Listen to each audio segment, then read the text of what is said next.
Local schools talk about student safety in the wake of the deadly Florida shooting. And if that does cost your life, then that is one of the costs of being a good teacher.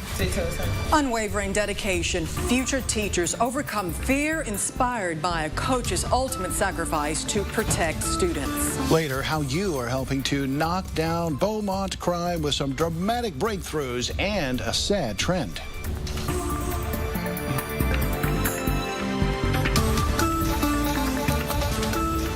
Good evening. Welcome to 12 News. I'm Erica Harris. I'm Kevin Steele. Thanks for being here tonight. Yesterday's deadly shooting in Florida prompts Vidor ISD to address that very serious issue.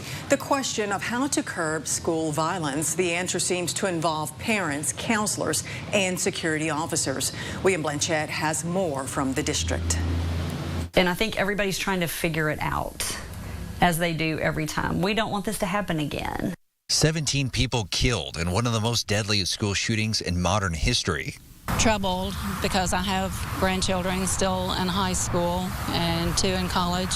Vidor ISD spokesperson Sally Andrews says that security officers are placed at each of the 7 campuses to ensure safety for students, and more than 1 counselor at each campus. Our counselors are so overloaded now. Counseling is not what it used to be. That's because things like testing, scheduling, college applications, and college scholarships are part of a counselor's to-do list. I think what it boils down to is the maxim that it takes a village to raise a child. That's why the district is asking more than just counselors to be the eyes and ears of those struggling with mental health issues. Stems down to the parents being aware of what their children's environment.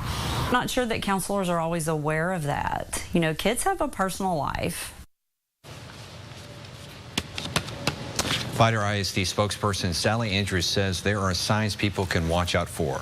They include students who are isolated or angry, who talk about hurting or killing people, or even students who talk or post on social media about weapons. Now, Andrews says if you see any of these signs in your child or student, you should not hesitate to speak out. The student may need to speak with a counselor. In the studio, William Blanchett, 12 News. This is Aaron Feiss, an assistant football coach and security guard at Stoneman Douglas High School, who died using his body as a human shield to protect students. Many are calling him a hero after he shielded students from the spray of bullets. The heroic act is something some future Southeast Texas educators say they would also do if ever faced with the same danger. Our Juan Rodriguez spoke to some Lamar education majors who say violence will not keep them out of the classroom.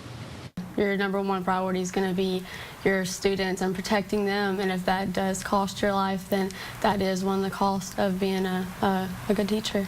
Burgundy Matthews and Whitney Britton are working to one day have a classroom of their own. I have a year and a half left. And a day after the mass murder at a Florida high school, the two remain heartbroken and distraught. To know that students were involved, it made me all the more just extremely devastated. But the two future educators remain focused on the ultimate goal, preparing for whatever challenge comes their way. It does really scare me. I hope that I won't ever have to encounter a situation like that. You know, but if I do, I hope that I have proper training and knowledge to know how to handle it effectively. According to Kelly McBride, Teacher Certification Director at Region 5 Education, active shooter alerts have become the norm in many schools. But this isn't stopping people from becoming teachers. To see the fact that I'm actually having a positive impact on these students, it makes my day. It's an impact Britton says she will continue to strive for, no matter the cost. By any cost, literally, even if it costs my life. At the end of the day, I know that my purpose is to teach. So with that being said, my life is meaningless if they don't have the opportunity that they need.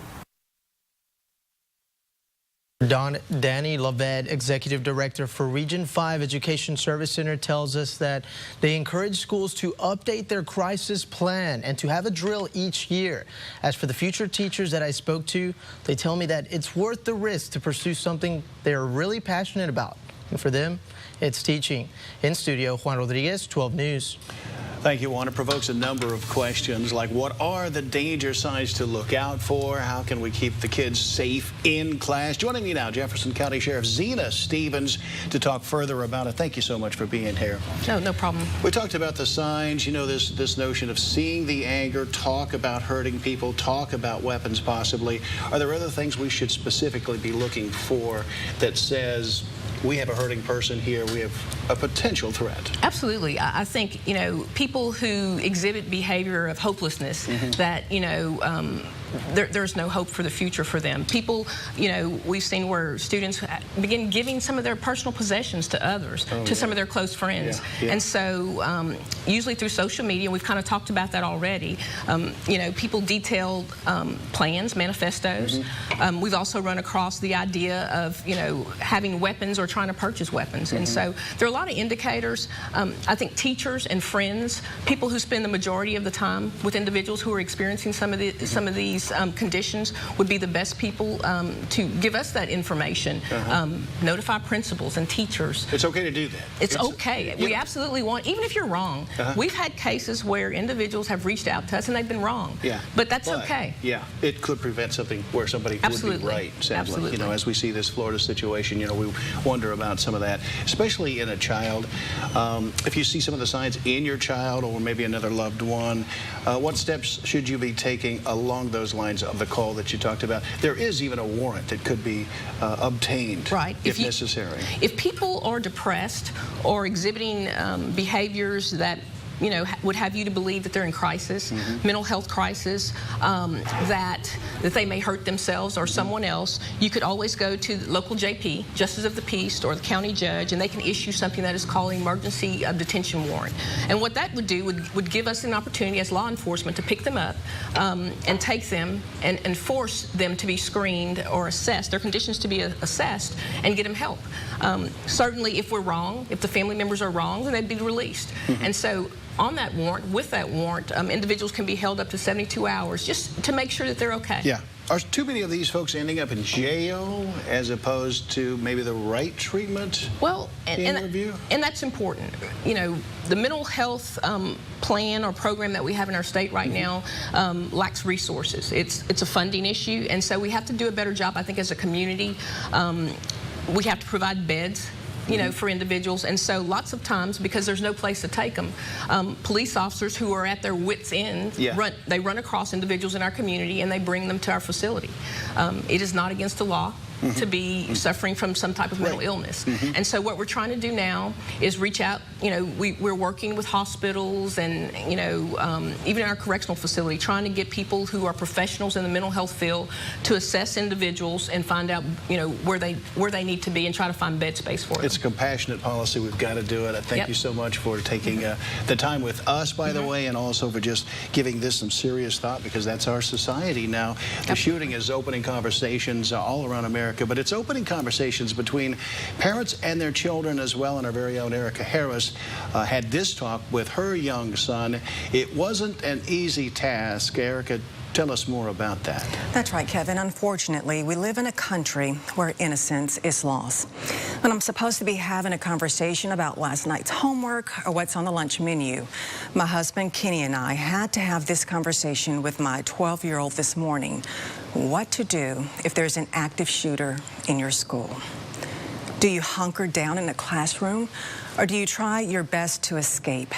There's no sugarcoating it. It's the reality our children live in.